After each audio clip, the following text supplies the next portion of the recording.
ఓం నమో వెంకటేశాయ. 10వ తరగతి విద్యార్థులకు శ్రీరామాయణం తెలుగు ఉపవాచకం బోధనా కార్యక్రమానికి స్వాగతం.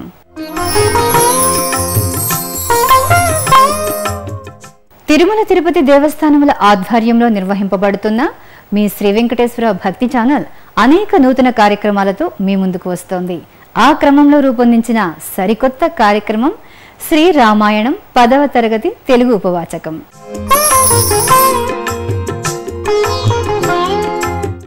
శ్రీ వెంకటేశ్వర భక్తి ఛానల్ ప్రత్యక్ష ప్రసారాల ద్వారా ప్రపంచ వ్యాప్తంగా కోట్లాది మందిని ఆధ్యాత్మిక శిఖరం వైపు మార్గదర్శనం చేస్తున్న బ్రహ్మశ్రీ డాక్టర్ చాగంటి కోటేశ్వరరావు గారు ఈ కార్యక్రమంలో 10వ తరగతి విద్యార్థులకు ఉపాధ్యాయుడుగా పాఠం చెబితే ఆ పాఠాన్ని ఎస్వీబీసీ ద్వారా శ్రద్ధగా విన్న విద్యార్థులు పరీక్షలలో ఉన్నత శ్రేణిలో ఉత్తీర్ణులు అవ్వాలన్నదే మా సంకల్పం.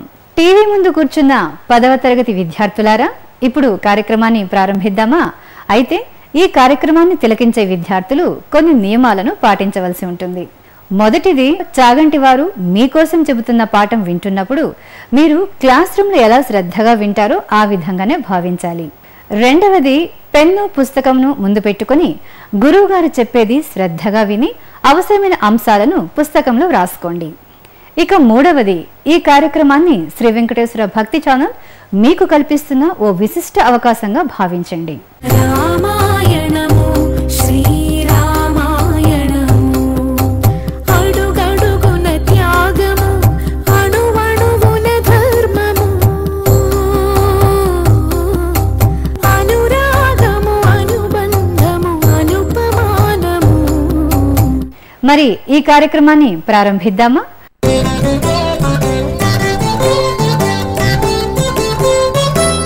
కోసల దేశము అని పూర్వం ఒక దేశం ఉండేది. దానికి రాజధాని అయోధ్య. అయోధ్య అని పేరు రావడానికి కారణం, యోధులు కూడా ఆ నగరాన్ని ముట్టడి చెయ్యలేరు. ఆ నగర ప్రవేశం చేసి స్వాధీనం చేసుకోవడం సాధ్యం కాదు. అంత బలవత్తరమైనటువంటి నగరము కనుక దానికి అయోధ్య అని పేరు. ఆ అయోధ్య నగరాన్ని ఇక్ష్వాకు అనబడేటటువంటి మహారాజు నిర్మాణం చేశాడు. ఆ వంశంలో వచ్చినటువంటి దశరథ మహారాజు గారు ఆ అయోధ్య నగరాన్ని రాజధాని చేసుకుని కోసల రాజ్యాన్ని పరిపాలిస్తున్నాడు.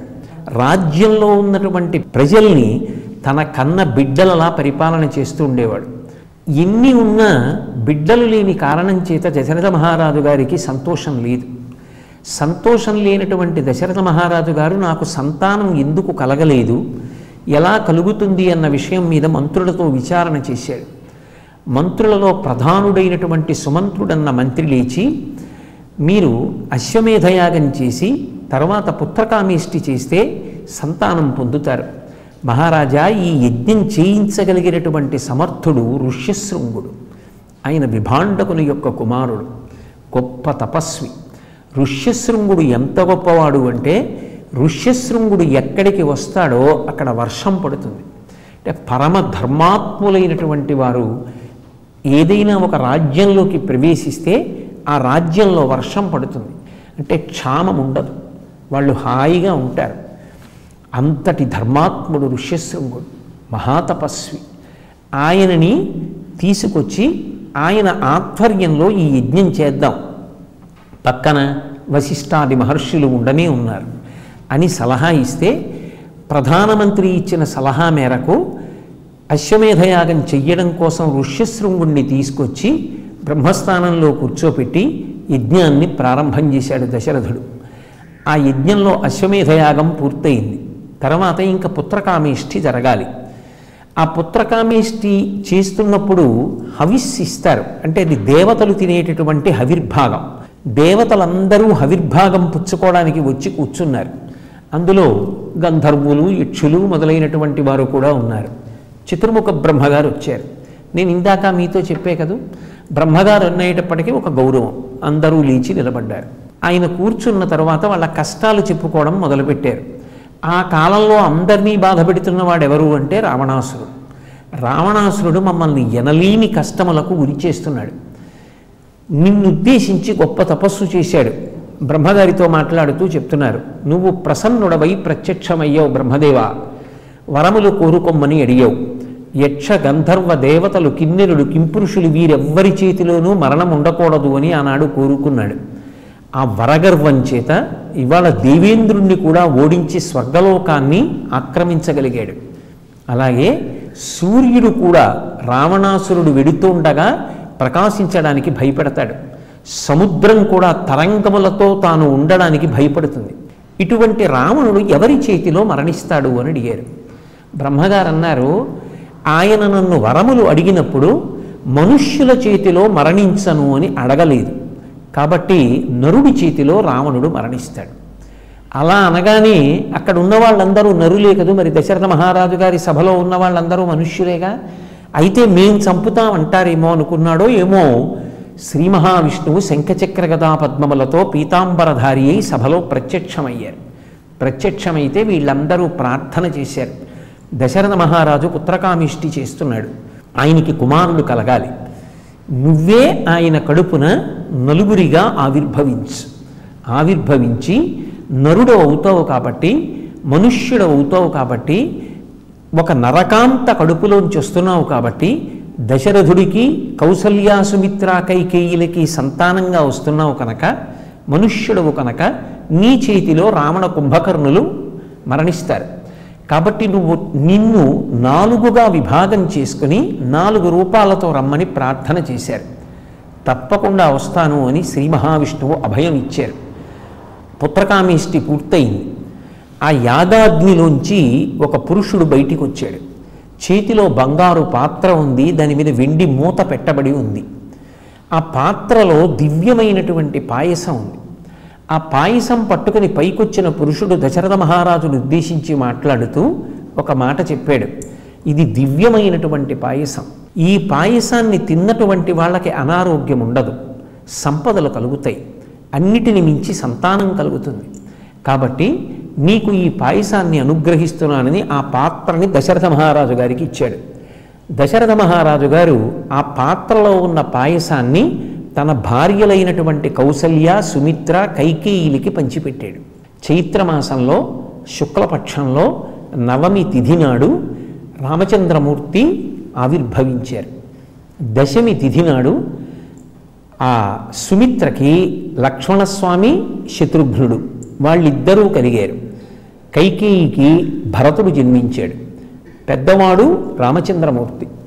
రామలక్ష్మణ భరత శత్రుఘ్నులు నలుగురు కూడా వశిష్ఠ మహర్షి దగ్గర విద్యాభ్యాసం చేశారు.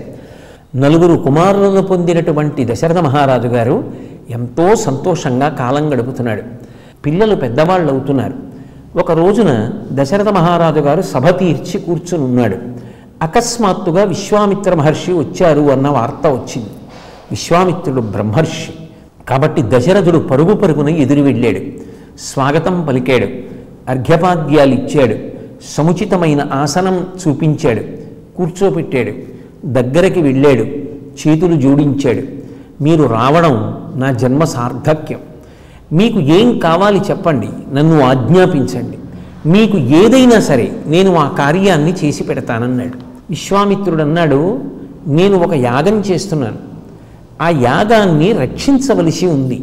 ఎందుకని అంటే ఆ యాగం చేస్తున్నప్పుడు మారీచుడు, సుబాహువు అనబడేటటువంటి 2 రాక్షసులు వచ్చి ఆ యజ్ఞాన్ని భంగం చేస్తున్నారు.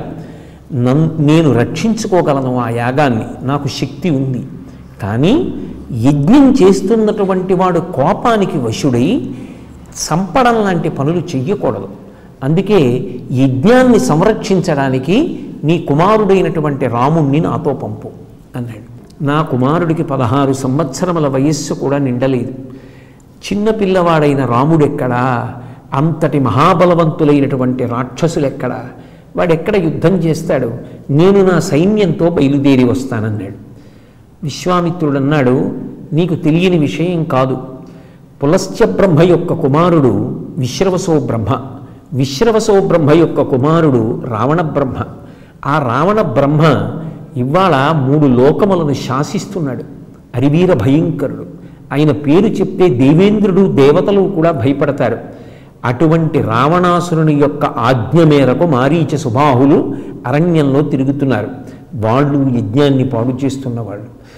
వాళ్ళ నుండి యజ్ఞాన్ని రక్షించడానికి రాముణ్ణి పంపు, రాముడెవరో నీకు తెలియదు, వశిష్ఠ మహర్షికి తెలుసు, వామదేవాది మహర్షులకు తెలుసు, అందుకని రాముణ్ణి నాతో పంపన్నాడు. రాముణ్ణి పంపడం కాదు కదా, నేను కూడా రాను. రావణాసురుడి పేరు చెప్తే దేవతలే భయపడతారు, ఇక నేనెంత వాణ్ణి, నేను వచ్చి సైన్యంతో మాత్రం యజ్ఞాన్ని రక్షించగలనా, నా కుమారుడు రక్షించగలడా, అందుకని మన్నించండి అన్నాడు. నేను నువ్వు అడిగిన పని చేస్తానని ముందు మాటిచ్చి ఇప్పుడు నేను ఒక విషయాన్ని ప్రతిపాదించిన తరువాత ఆ పని నేను చెయ్యలేనని తప్పించుకుంటున్నావు, దీర్ఘాయుష్మంతుడివికా అని ఆశీర్వచనం చేసి కోపానికి వశుడు కాకుండా విశ్వామిత్రుడు వెళ్ళిపోవడానికి ఉపక్రమించాడు. వెంటనే వశిష్ఠుడు లేచి విశ్వామిత్ర మహర్షి యొక్క ప్రభావం, ఆయన యొక్క తేజస్సు, ఆయనకి ఎంత అస్త్రవిద్య తెలుసో అన్నీ దశరథ మహారాజు గారికి చెప్పి సంతోషంగా విశ్వామిత్రుడితో నీ కుమారుణ్ణి పంపించు, చాలా శ్రేయస్సు కలుగుతుంది, అటువంటి వాడి చెంతన నీ కొడుకు ఉంటే ఎన్ని విషయాలో తెలుసుకుంటాడు, నా మాట విను, నీ కుమారుణ్ణి పంపమన్నాడు. వశిష్ఠ మహర్షి యొక్క ఆజ్ఞ మేరకి దశరథ మహారాజు గారు కౌసల్య రామలక్ష్మణుల్ని ఇరువురిని కూడా విశ్వామిత్ర మహర్షితో పంపించారు. విశ్వామిత్రుడి వెంట రామలక్ష్మణులు బయలుదేరారు. ముందు విశ్వామిత్రుడు నడుస్తున్నాడు, వెనక రామలక్ష్మణులు నడుస్తున్నారు. ఎక్కడికి గురువుగారు అని శిష్యులు అడగలేదు, ఎంత దూరం నడవాలి గురువుగారు అని శిష్యులు అడగలేదు. ముందు విశ్వామిత్రుడు వెళ్ళిపోతున్నాడు, వెనక రామలక్ష్మణులు వెళ్ళిపోతున్నారు. ఏమిటి రామాయణం చెప్పేది? గురువుగారి వెంట నడవడమే ఒక విశ్వవిద్యాలయం వెంట నడవడం. గురువుగారు ఏం మాట్లాడతారు? గురువుగారి నోటి వెంట వచ్చేటటువంటి ఏ మాట అయినా జీవితానికి ఉద్ధారకం, అది జీవితాన్ని పరిపుష్టం చేస్తుంది, గొప్ప సంస్కృతిని ఇస్తుంది, శీలవైభవాన్ని ఇస్తుంది. నడిచి నడిచి నడిచి నడిచి కొంత దూరం వెళ్ళిన విశ్వామిత్రుడు ఆగి వెనక్కి తిరిగి పిల్లల వంక చూశాడు. గురువుగారు ఎక్కడి వరకు అనలేదు, కాళ్ళు నిప్పెడుతున్నాయని లేదు, గురువుగారితో వెళ్ళడమే శ్రేయస్సని నా వెంట ఈ పిల్లలు వచ్చారు. ఎంత సంతోషపడిపోయాడు. కూర్చోమన్నాడు, ఆచమనం చేయండి, మీకు నేను బల అతి బల అనబడేటటువంటి 2 విద్యలను అనుగ్రహిస్తున్నాను. ఈ 2 విద్యల వలన మీకు కొన్ని గొప్ప శక్తులు కలుగుతాయి. యుద్ధం చేసేటప్పుడు ఆకలి పొందరు, దప్పిక ఉండదు, మీరు నిద్రపోతున్నప్పుడు కానీ పరాకుగా ఉన్నప్పుడు కానీ మిమ్మల్ని ఏ రాక్షసుడు సంహరించలేడు. ఆ విద్య మిమ్మల్ని కాపాడుతుంది. అవి మంత్రములు, ఆ మంత్రాధిష్టాన దైవములు మిమ్మల్ని రక్షిస్తాయి. మీకు ఆ విద్యలు ఇస్తున్నానని ఇచ్చాడు. రాత్రి పడుకున్నారు. పిల్లలు కదూ, ఎక్కడో అంతఃపురంలో హంసతూలికా తల్పాల మీద మంచి వీణానాదం వింటూ పడుకోవడానికి అలవాటు పడిన పిల్లలు నడిచి నడిచి బడలిపోయి నదీ తీరంలో ఇసుక తిన్నె మీద పడుకున్నారు. తెల్లవారుసామైంది, బ్రాహ్మీ ముహూర్తం అంటారు. సరస్వతీ కటాక్షం కలిగేటటువంటి సమయం. ఆ సమయంలో చదువుకోవడం, జపం చేసుకోవడం, పూజ చేసుకోవడం, సాత్వికమైన కార్యం చెయ్యడం చేస్తారు. విశ్వామిత్ర మహర్షి స్నానం చేసి తాను చెయ్యవలసినటువంటి దైవ కార్యాన్ని నిర్వర్తించాడు. నిద్రపోతున్న పిల్లల దగ్గరికి వచ్చి నిద్రలేపాడు. కౌసల్యా సుప్రజా రామ పూర్వా సంధ్యా ప్రవర్తతే ఉత్తిష్ఠ నరశార్దూల కర్తవ్యం దైవమాత్మికం. ఎంత గొప్ప మాట మాట్లాడాడు. ఆ పిల్లలిద్దరూ నిద్ర లేచారు, బయలుదేరారు. కొంత దూరం వెళ్ళిన తరువాత చీకటి పడుతోంది, ఇక సూర్యాస్తమయం అవుతుంది. అటువంటి సమయంలో తాటక వికృతమైనటువంటి ఆకారంతో భయంకరమైనటువంటి శబ్దం చేస్తూ ఆ రామలక్ష్మణుల మీదకి విశ్వామిత్ర మహర్షి మీదకి వస్తోంది. ఏమిటా చప్పుడు, ఎవరామే అని అడిగాడు రాముడు. వెంటనే విశ్వామిత్ర మహర్షి అన్నారు, నిజానికి పాడి పంటలతో సుభిక్షంగా ఉన్నటువంటి దేశం. ఈ 2 రాజ్యముల పేర్లు మలద, కరూష అని పేర్లు. ఈ తాటక అనబడేటటువంటి స్త్రీ యక్షిణి. ఆమె జన్మ చేత యక్షజాతికి చెందినది. ఆమెకి వరం ఉంది భగవంతుని వలన. అందుకే పుట్టుకతోనే ఆమె 1000 ఏనుగుల బలాన్ని సంతరించుకుంది. ఆమె కుమారుడైనటువంటి మారీచుడు ఈ వనాన్నంతటినీ కూడా నాశనం చేసి ఇక్కడికి వచ్చేటటువంటి వాళ్ళందరినీ కూడా ఇబ్బంది పెడుతున్నారు. ఆ కారణం చేత రామ, ధర్మమునకు గ్లాని కలుగుతోంది, నువ్వు ధర్మాన్ని రక్షించడం కోసం ఈమెని సంహరించాలి, కాబట్టి బాణం వేయి అన్నాడు. రాముడు ఒక్క క్షణం తటపటాయించినట్టుగా అనిపించింది విశ్వామిత్రుడికి. ఏం రామ, స్త్రీని చంపడమా అని ఆలోచిస్తున్నావా అన్నాడు. మీరు చెప్పినది చెయ్యమని మా తండ్రి గారు చెప్పారు.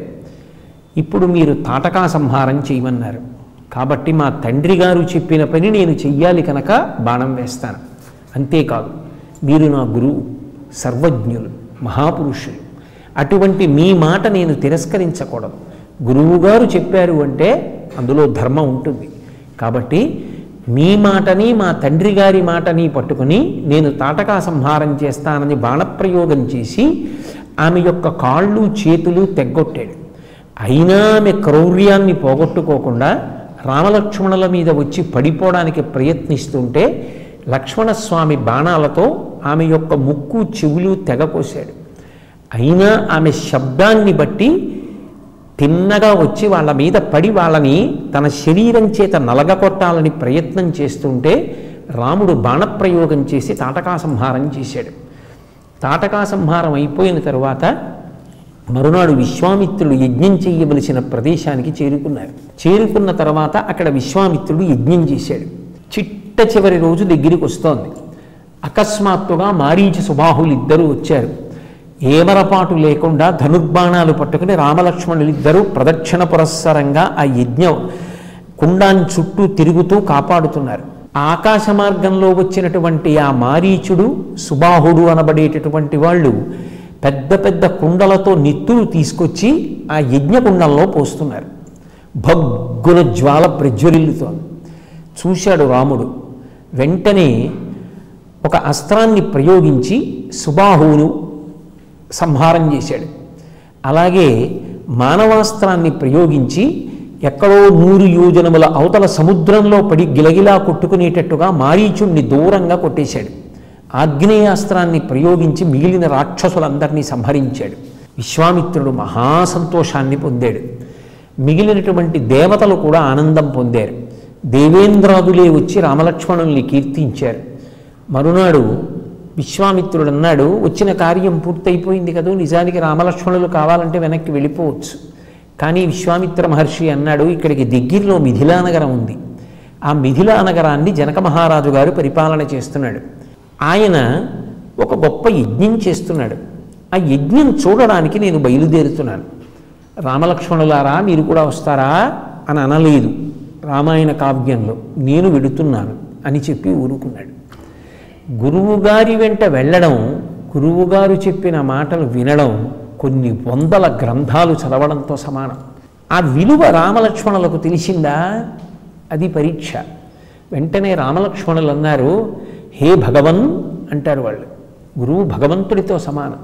హే బ్రహ్మన్ మీ వెంట మేము కూడా వస్తాం అన్నారు. తీసుకెళ్ళాడు. వెళ్ళిన తరువాత జనక మహారాజు గారు స్వాగతం పలికాడు. విశ్వామిత్ర మహర్షి అంటే మహానుభావుడు, బ్రహ్మర్షి, ఎంతో సంతోషం పొందాడు. లోపలికి వెళ్ళాలి.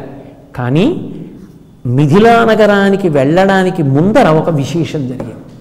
ఇక మిథిలా నగరంలో ప్రవేశిస్తాడు, జనక మహారాజు గారు స్వాగతం పలుకుతాడనగా మిథిలా నగరం యువతల ఒక ఆశ్రమం కనపడింది.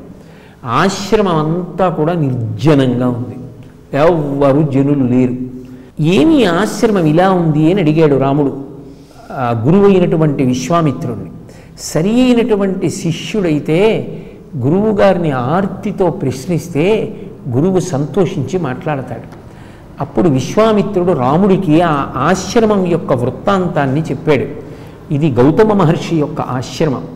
ఆయన భార్య మహాపతివ్రత అహల్య.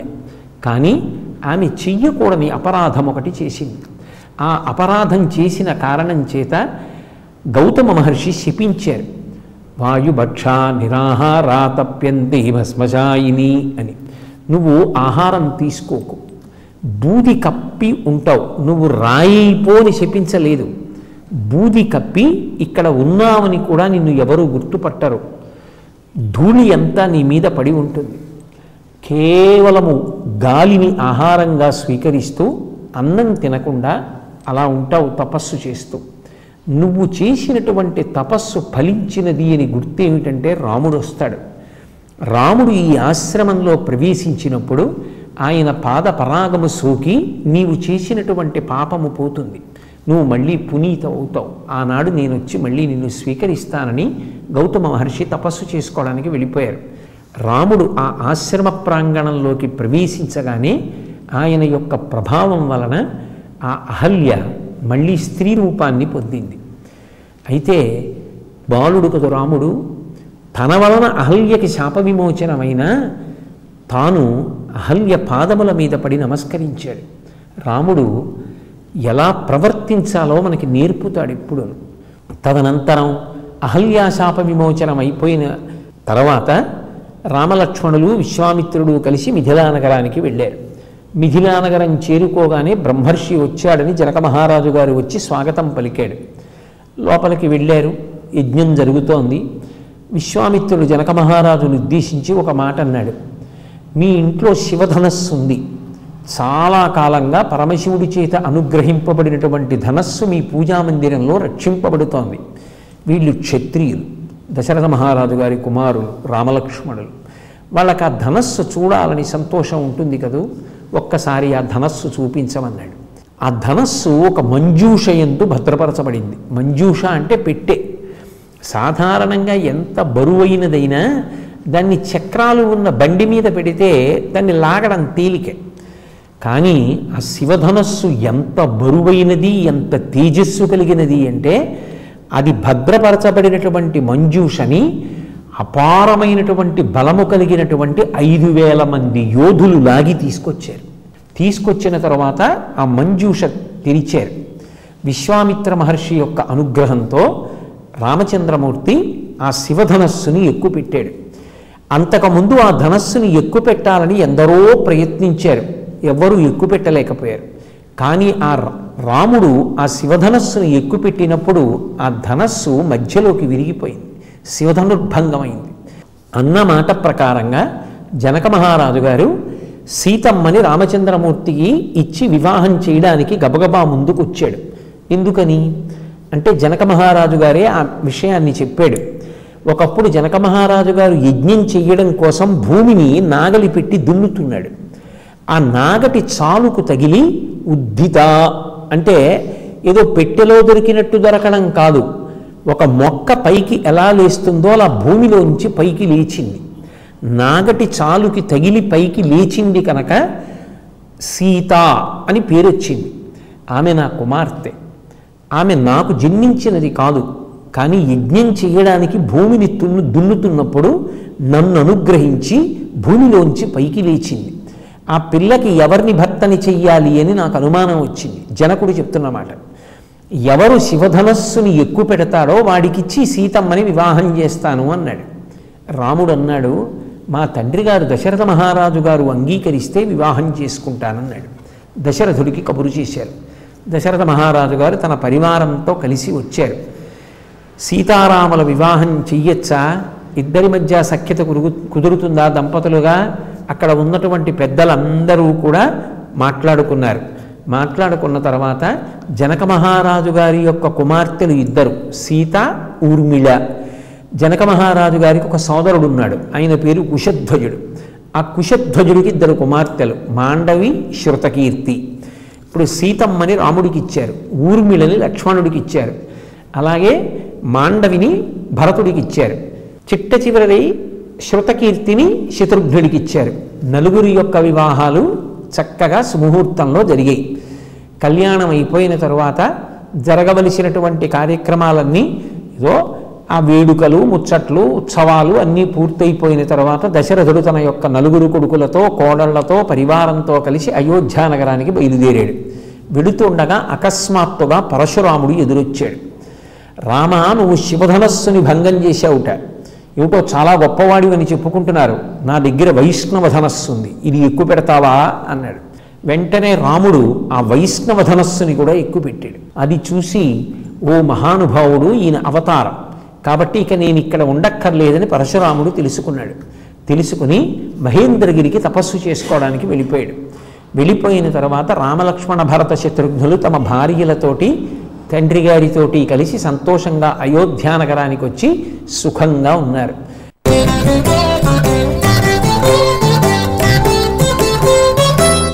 ఈ బాలకాండని రేపొద్దున్న మీరు వ్యాసంగా వ్రాయవలసి వచ్చిందనుకోండి, మీరు దీన్ని ఏదో పెద్ద కష్టపడి చదవాలి అని మనసులో భావన చెయ్యకండి.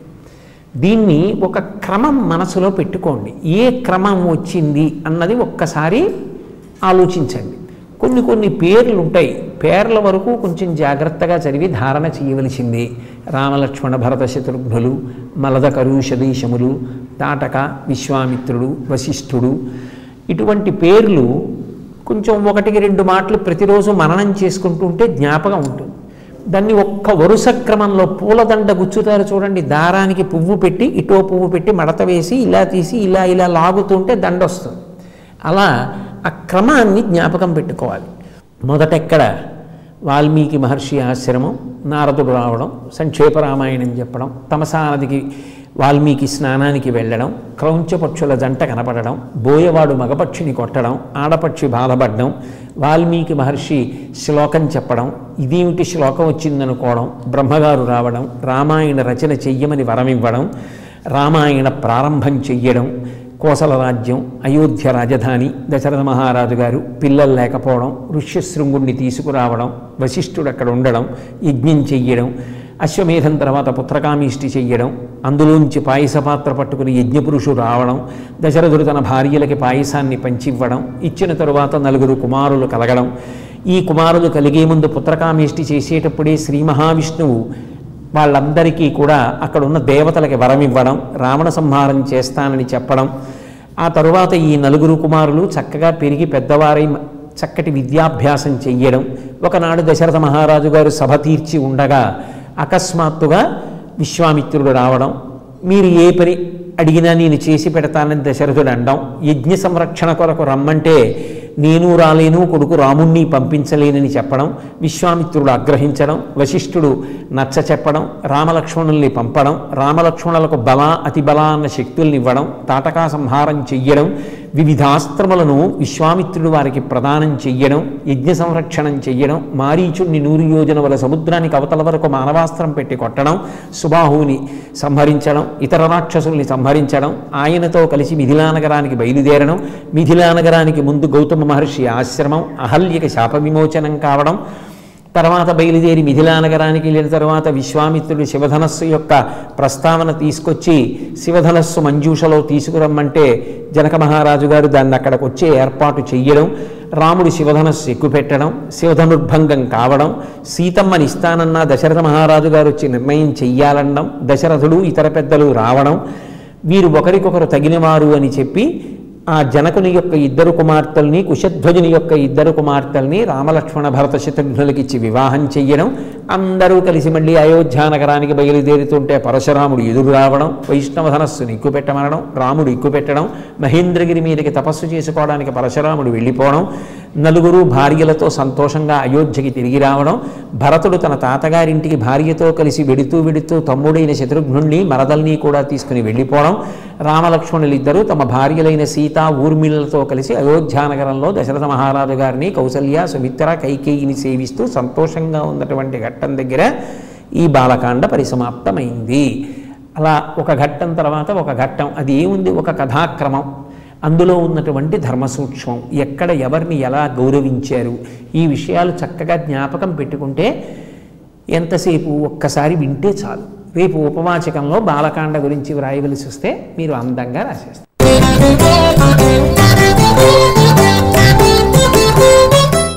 ఇందులోంచి కొంత భాగం తీసి మీకు ఇచ్చి కొన్ని ప్రశ్నలు అడిగారనుకోండి, అది చదివి చెప్పమంటే పెద్ద కష్టమా?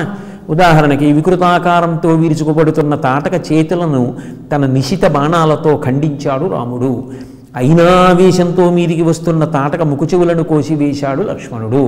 ఇది చదివాక తాటక ముక్కు చెవులను కోసినది ఎవరు అన్నాను అనుకోండి, ఎవరు? అది పెద్ద విశేషం ఏముంది, చాలా తేలిగ్గా చెప్పేస్తాడు కదా. అది ఉపవాచకం చదువుకుని పరీక్షకి సిద్ధమయ్యేటటువంటి విధానం. ఏమ్మా విన్నారుగా గురువు గారు చెప్పిన శ్రీ రామాయణంలోని బాలకాండం గురించి. ఇక 2వ భాగంలో అయోధ్యకాండ గురించి తెలుసుకుందాం. ఓం నమో వెంకటేశాయ.